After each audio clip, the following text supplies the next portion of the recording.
Okay guys, सो इन lecture 17 आज हम लोग बहुत इंपॉर्टेंट टॉपिक करने वाले हैं। मैं कुछ केसेस आपके साथ डिस्कस करूंगी जिसपे हम लोग कर रहे हैं structure of compounds and acid strength, कि किस तरह से कोई भी अगर हम लोग स्ट्रक्चर ले रहे हैं किसी भी कंपाउंड का, तो एसिड स्ट्रेंथ जो है वो किस तरह से उसको इफेक्ट करता है।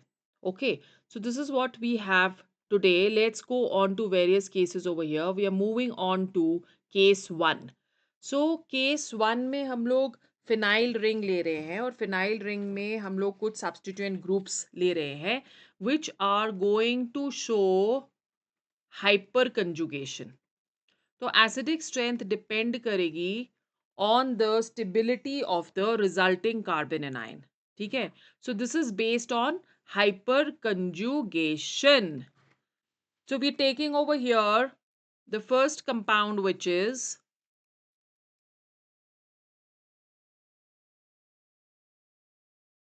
CH3 and CH3. This is orthoxylene.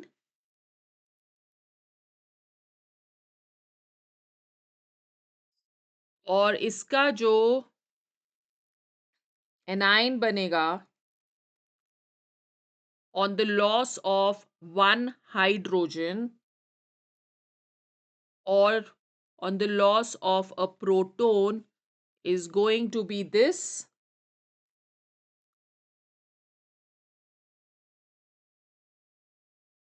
Let's say कि this is your compound A. Okay, अब इसमें क्या हो रहा है कि ये जो रिजल्टिंग कार्बन एनायन बना है यहाँ पे, ये डीस्टेबलाइज हुआ है by two things. So destabilisation is due to number one hyper conjugation,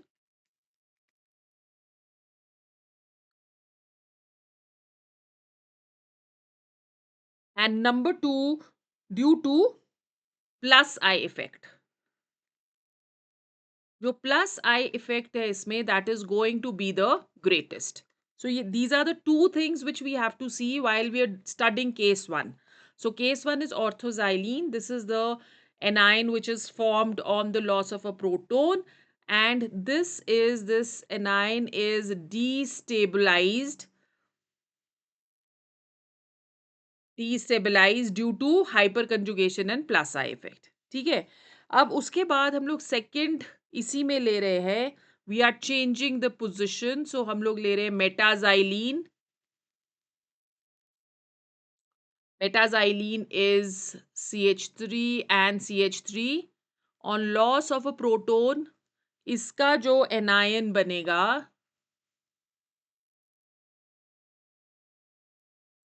that is going to be CH2 negative and CH3. So let's say this is compound B. Okay, अब ये जो रिजल्टिंग कार्बन एनायन है इसमें hyper conjugation बहुत ज़्यादा हमें देखने को नहीं मिलती. तो यहाँ पे destabilisation is because of only one effect, that is the plus I effect, right? And then I am taking over here paraxylene.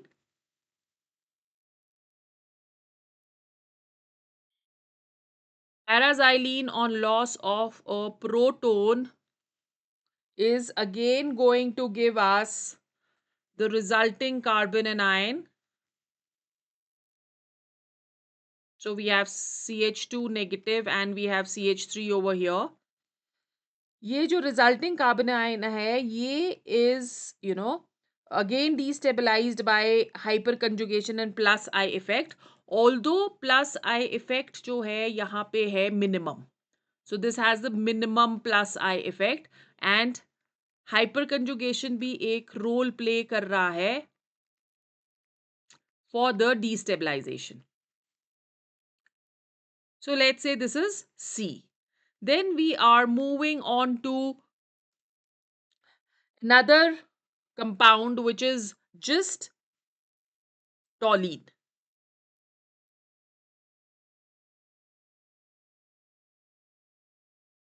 So this is toluene.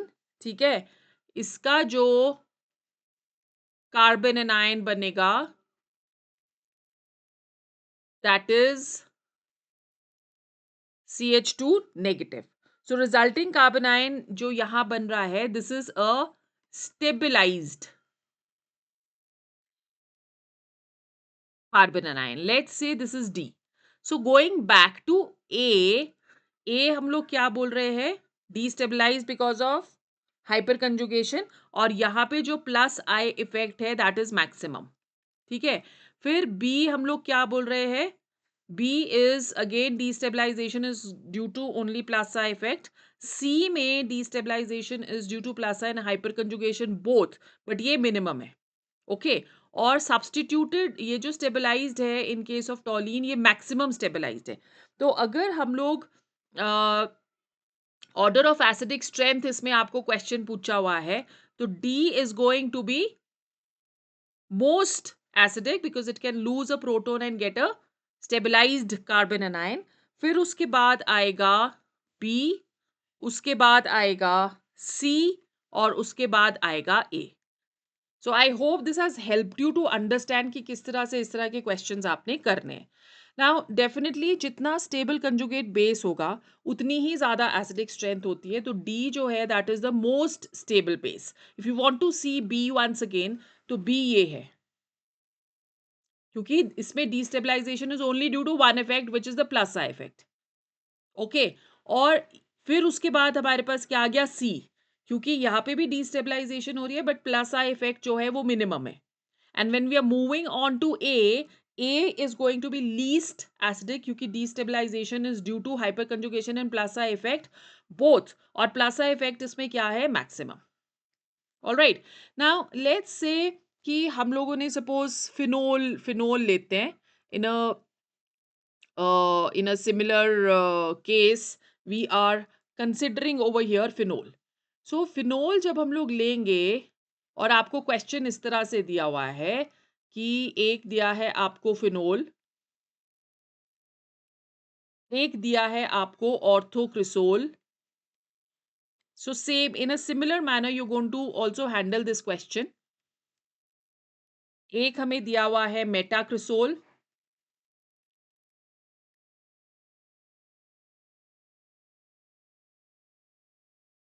और एक हमें दिया है paracresol. And they are telling us कि इसको in order of decreasing acidic strength आपने बताना है. ठीक है. So let's say this is A, this is B, this is C and this is D. So definitely plus I effect इसमें होगा. So acidic strength क्या हुई? ए की सबसे ज्यादा है ना, क्योंकि फिनॉक्साइड आयन जो इसमें बनेगा वो सबसे ज्यादा स्टेबल है ड्यू टू रेजोनेंस. सो ए सबसे ज्यादा एसिडिक है, then it is going to be C, then it is going to be D, and then it is going to be B. So in a similar manner, you can handle this question. Now let's go on to case 2. In case 2, जो phenyl ring has a substituent जो कि दो effects show करती है. जैसे पिछले वाले में हमने क्या देखा था? दो इफेक्ट्स शो कर रही थी. One was hyperconjugation and one was plus I effect. Case 2 में it is showing minus M effect and minus I effect. So these are the effects which we are going to study. In order to do so, we are taking over here orthonitrotoluene.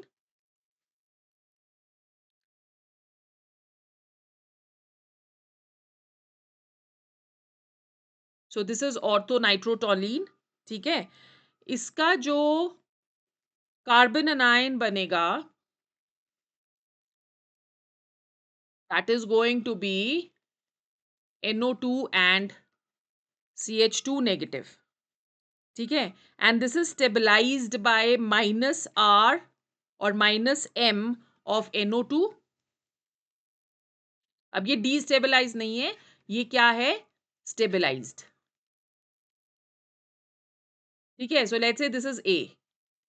तो R of minus R of NO2 and minus I of NO2, ये दोनों चीजें इसको stabilise कर रही हैं, और minus I of NO2 that is going to be maximum in this case.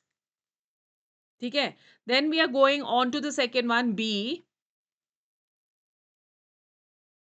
B is metanitrotoluene. I'm taking CH3 over here. इसका carbon anion क्या बन गया? It is going to be CH2 negative and NO2. Okay. Ab carbon anion is going to be, let's say this is B. So carbon anion is stabilized by minus I effect only. Minus I effect of NO2. Right? And then I'm taking the third one, C, which is para-nitrotoluene, CH3NO2. The carbon anion of this is going to be CH2 negative and NO2. अब यहाँ पे carbon anion is going to be stabilized by minus R of NO2. Let's say this is C, minus R of NO2, and at the same time minus I of NO2. But यहाँ पे जो minus I effect है that is minimum. तो इससे आप बड़ी clearly understand कर सकते हो कि ट्रेंड क्या होगा. ओके, सो एक बारी फिर से देखो. ए में minus are of NO2 stabilization हो रही है, माइनस आई ऑफ NO2 जहाँ पे this is maximum. So this is going to be most acidic. A is going to be most acidic. ठीक है. फिर सेकेंड वाले में अगर हम लोग जा रहे हैं तो सेकेंड वाले में it is only minus I of NO2. और थर्ड वाले में दोनों हैं, although minus I is minimum. So what is going to be the trend guys? The trend is going to be A सबसे ज्यादा acidic, then C, and then it is going to be B. Okay, another example which we can take over here is that of I'm sure you will be able to answer this question now कि हमने ले लिया है phenol, हमने ले लिया ortho nitrophenol. ये question काफी कॉमन रहता है कॉम्पिटिशन्स में. फिर हमने ले लिया Meta nitrophenol,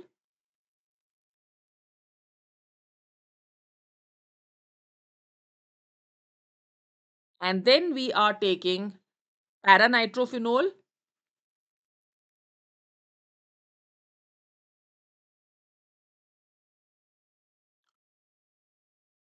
So this is A, this is B, this is C, this is D, but dinitro भी हम लोग ले रहे हैं यहाँ पे. Okay,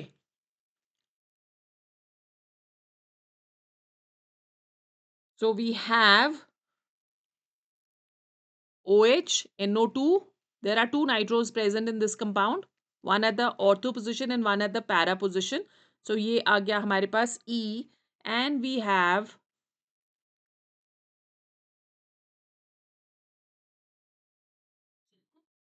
OH, and it's a trinitrophenol, picric acid जिसको हम बुलाते हैं, NO2 and NO2. This is F. So do you think you will be able to give us a trend? Quickly खुद से देखो. अब यहाँ पे तीन है, तीन नाइट्रो.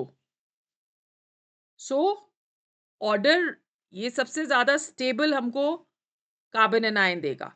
तो F is going to be the strongest, then it is going to be E, then the normal जैसे कि हमने पिछली वाली क्वेश्चन में किया था D, then it will be B, फिर उसके बाद आएगा C, और फिर उसके बाद आएगा A. If you have any doubt in this, please you can ask me in the comment box. I'll definitely answer to your doubts in the next session. ठीक है. अभी हम लोग केस 3 पे चलते हैं. केस 3 पे फिनाइल रिंग के पास अब हम दो इफेक्ट स्टडी करने वाले हैं. One is the plus R effect and the other one is the minus I effect. Okay, so let's consider a compound over here. हम लोग ले रहे हैं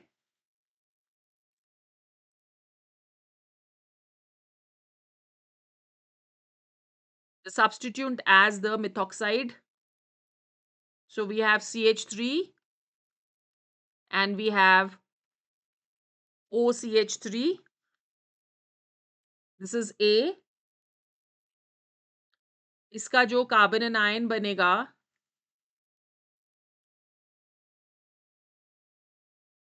that is CH2 and OCH3. So अब यहाँ पे प्लस आर इफेक्ट तो होगा because of OCH3 and it is stabilized, right? But at the same time minus I effect भी होगा.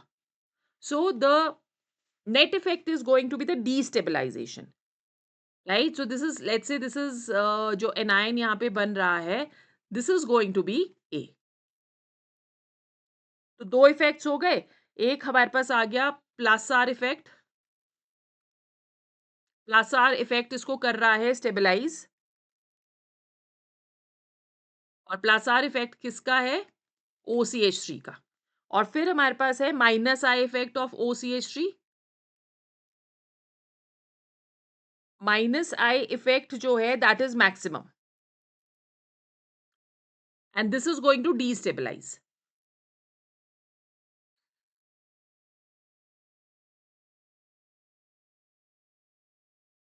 ठीक है, and this is going to be maximum over here. The second compound which we are taking is the meta one. तो ये आ गया हमारे पास CH3 and we have OCH3 at the meta position. इसका जो कार्बन एनायन बनेगा that will be CH2 negative and OCH3. ठीक है, अब यहाँ पे एनायन जो है that is stabilized by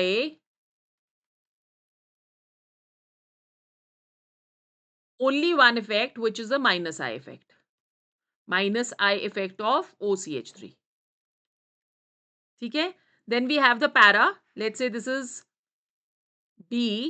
फिर उसके बाद हमारे पास आ गया para.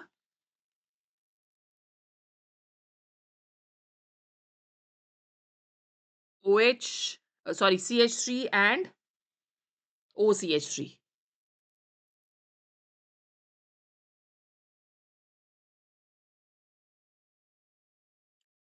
और इसका जो कार्बन एनायन बनेगा that is going to be CH2 negative and OCH3. ठीक है, नाउ यहाँ पे प्लस आर इफेक्ट होगा but destabilization is going to take place. So डीस्टेबलाइजेशन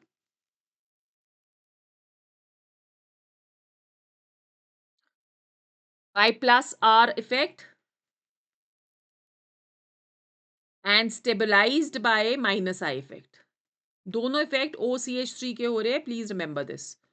minus R effect, minus I effect. But यहाँ पे जो माइनस आई इफेक्ट है that is going to be minimum. So I am sure कि अब आपको पता चल गया कि what is going to be the trend, right? B stabilize हो रहा है because of minus I. When you going to A plus R से स्टेबलाइज हो रहा है, माइनस आई से डीस्टेबलाइज हो रहा है, पर यहाँ पे माइनस आई इफेक्ट है मैक्सिमम. तो इसकी वजह से स्टेबलाइजेशन उतनी ज्यादा नहीं होती. तो अगर हम लोग इसका ट्रेंड देखते हैं तो trend is going to be B is greater than A is greater than C, right? And we can take another example over here. Let us take another example. Another example which we are taking is that of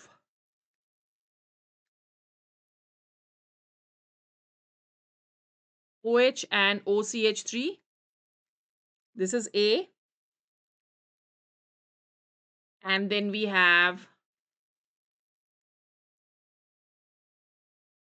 OH and OCH3 at the meta position. This is B. और हमारे पास है OH and OCH3 at the para position. So this is C. ठीक है, सो यहाँ पे जो acidic strength है that is going to follow the order. Will you be able to do it? I am giving you 1 second to do it. Okay, very good, correct. So it's going to be B is greater than A is greater than C, right? Moving on to case 4 guys. Case 4 में जब phenyl ring पे halogen substitute है, सो halogen substitute कौन सा effect show करता है? Of course it is going to show minus I effect, right? और ये जो इफेक्ट है that is greater than plus R effect. So in such cases what is going to happen? So we are taking over here, the question given to us is कि we have OH, orthochlorophenol, then we have metachlorophenol,